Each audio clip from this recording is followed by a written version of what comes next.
Olá, amados! A graça e a paz do nosso Senhor Jesus Cristo. E se você me permitir, eu gostaria de estar trazendo um texto bastante profundo para o teu coração. E peço que por bondade você esteja abrindo junto comigo a tua Bíblia no Evangelho de Jesus Cristo, escrito por Lucas, capítulo 10, a partir do verso 30, ou melhor, a partir do verso 29, que vai falar sobre a parábola do bom samaritano. Verso 29 do capítulo 10 de Lucas diz o seguinte: O homem, porém, querendo justificar suas ações, perguntou a Jesus: quem é meu próximo? E eu estou lendo na versão NVT, tá bom? Verso 30 do capítulo 10 diz o seguinte: Respondeu Jesus com uma história. Certo homem descia de Jerusalém a Jericó, quando foi atacado por bandidos, e eles lhe tiraram as roupas, espancaram e deixaram quase morto à beira da estrada. Por acaso descia por ali um sacerdote. Quando viu o homem caído, atravessou para o outro lado da estrada. Um levita fazia o mesmo caminho e viu um homem caído, mas também atravessou e passou longe. Então veio um samaritano e, ao ver o homem, teve compaixão dele. Foi até ele, tratou de seus ferimentos com óleo e vinho e os enfaixou. Depois colocou o homem em seu jumento e o levou para a hospedaria, onde cuidou dele. No dia seguinte, deu 2 moedas de prata ao dono da hospedaria e disse: Cuide deste homem. Se você precisar gastar mais com ele, eu lhe pagarei a diferença quando eu voltar. Qual desses 3 você diria que foi o próximo do homem atacado pelos seus bandidos? Perguntou Jesus. O especialista da lei respondeu: Aquele que teve misericórdia dele. Então Jesus disse: Vá e faça o mesmo. Amém. Eu tenho certeza de que Deus vai falar fortemente ao teu coração concernente a esta palavra. Amém. Antes de qualquer coisa, eu gostaria de estar orando com você.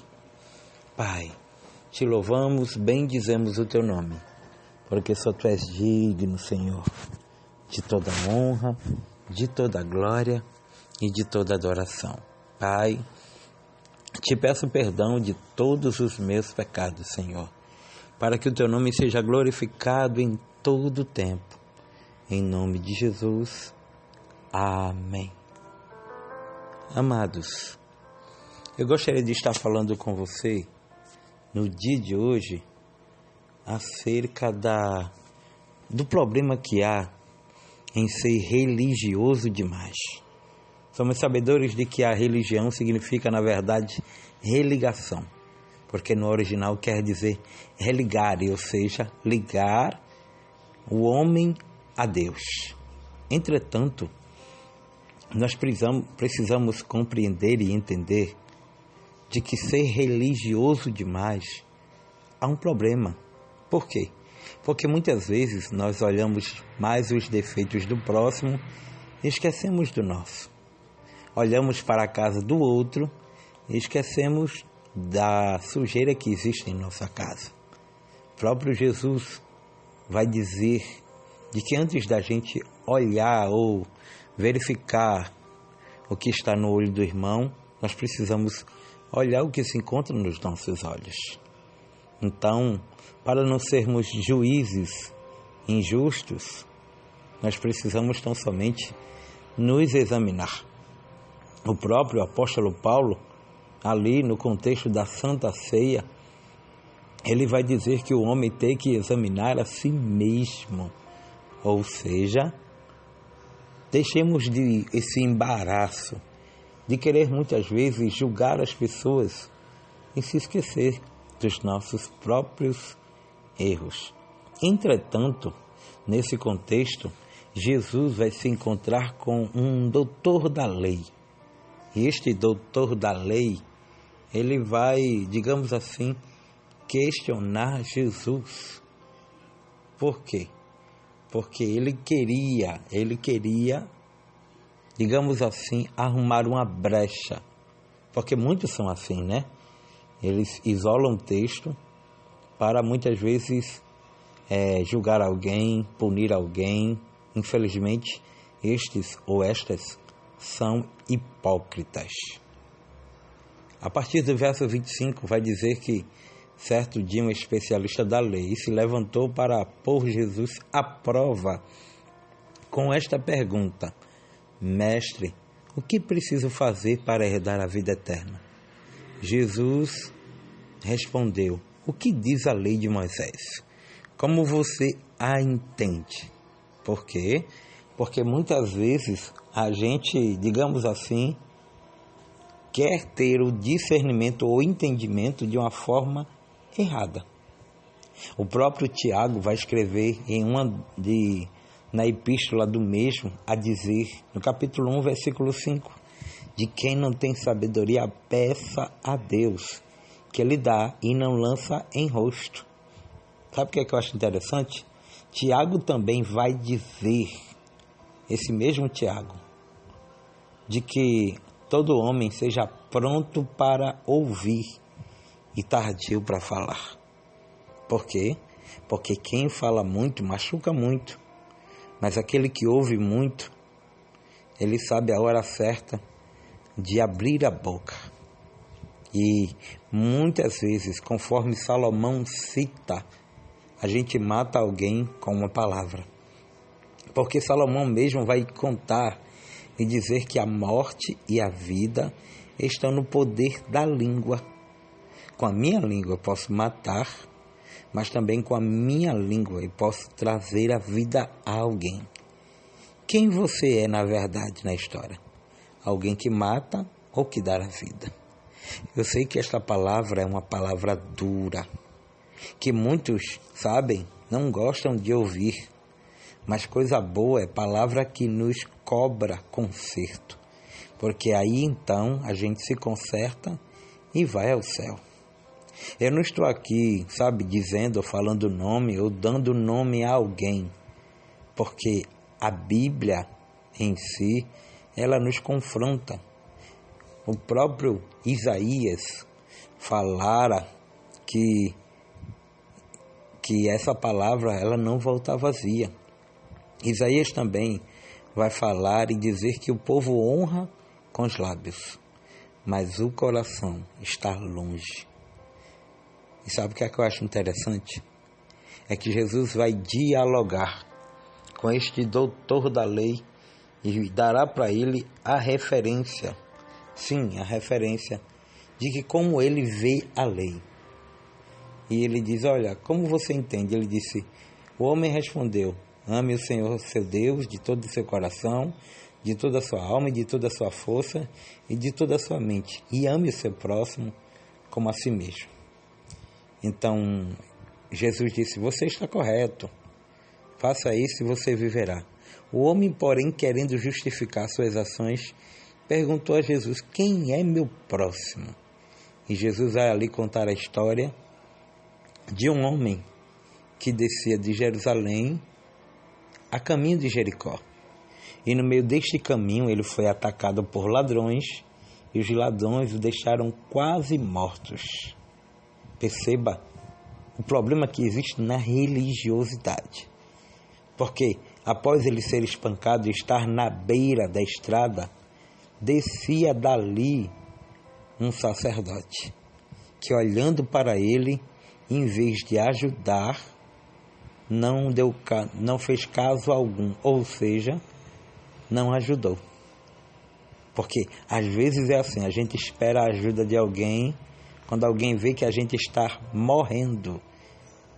E esta morte, na verdade, não é uma morte física, mas sim uma morte espiritual, e em vez de alguém ajudar, passa direto o sacerdote, em seguida passa direto o levita, e por fim o terceiro a passar naquele caminho é o bom samaritano. Perceba que a característica dele, ele poderia muito bem ser chamado de samaritano, mas Jesus faz questão de frisar que ele é bom. porque ele não era bom por conta do título, mas ele se tornou bom por conta da sua ação, porque toda ação gera uma reação. Aquilo que eu planto, eu tenho que colher. Você está entendendo? Ô glória! Então, o bom samaritano, o que é que ele faz? Ele passa, leva, transporta com ele. E parece que eu estou vendo nos dias atuais que os crentes já não transportam com eles nem vinho, nem azeite, para, digamos assim, para sarar as feridas de alguém. Hoje em dia, infelizmente, digo isso com toda a liberdade que a palavra me assiste. Há muitos que não andam mais com azeite e com vinho para tratar as feridas de alguém.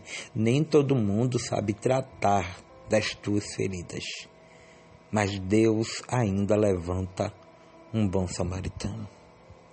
Esta palavra ardeu em meu coração e foi até apregoada no culto de ensinamento. Por quê? Porque nós precisamos ser alguém que está pronto a ajudar no caminho e não alguém que ignora o socorro. Porque a Bíblia fala sobre, digamos assim, a falta de socorro, a negligência. A Bíblia nos ensina que aquele que pode ajudar e não faz, está pecando. Você está entendendo? Isso é muito sério. Isto é muito sério. Então, aquele bom samaritano, é assim que Jesus se refere a ele. Ele trata com ele, coloca ele no jumento ou no seu animal e, digamos assim, leva uma hospedaria, faz com que o dono da hospedaria cuide dele e, acima de tudo, o que seria gasto ele paga e diz: olha, o que faltar aí para se pagar, eu venho aqui e pago o restante. Terminando aqui e, acima de tudo, aplicando esse contexto e apontando para Cristo, porque alguns vão dizer que isso é a representatividade. E a representatividade que aponta lá para o Éden, para o início. Porque alguns vão dizer que a simbologia de Jerusalém representa o paraíso, o Éden. Quando fala neste homem que descia, está se referindo a Adão. Quando fala em cair, está na representatividade da queda de Adão. E quando eu olho para isso, eu percebo que quando vai falar em ir para Jericó, está falando, na verdade, sobre o mundo. O diabo é o ladrão que veio para matar, roubar e destruir. Mas Jesus é o bom samaritano, que pega um homem perdido, leva para hospedaria, que na verdade é a simbologia do Espírito Santo, o Consolador. Ah, pastor, mas quem é o jumento ou o animal que ele está sendo transportado? Digamos assim, é a simbologia das boas novas. A hospedaria, a igreja. E por fim, quando ele fala que voltaria, porque Jesus se fez de maldito por nós. E quando ele fala em voltar, está relacionado, atrelado à segunda vinda de Cristo. Talvez você fique aí pensando, dizendo: pastor, eu nunca pensei assim, mas é assim que a gente aprende e repassa para os irmãos. Tá bom? Espero que você possa ter aprendido e meditado nesta palavra de dia e de noite. Nunca se esqueça que a religiosidade estraga aquilo que Deus quer fazer em nossas vidas, tá bom? Deixa eu estar mandando parabéns aqui para os aniversariantes.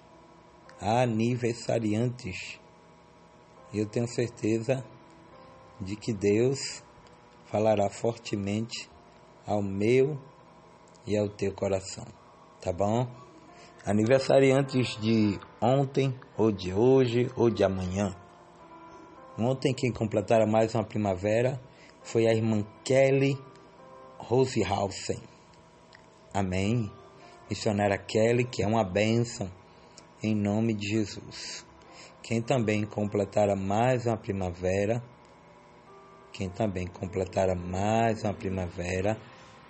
glória a Deus.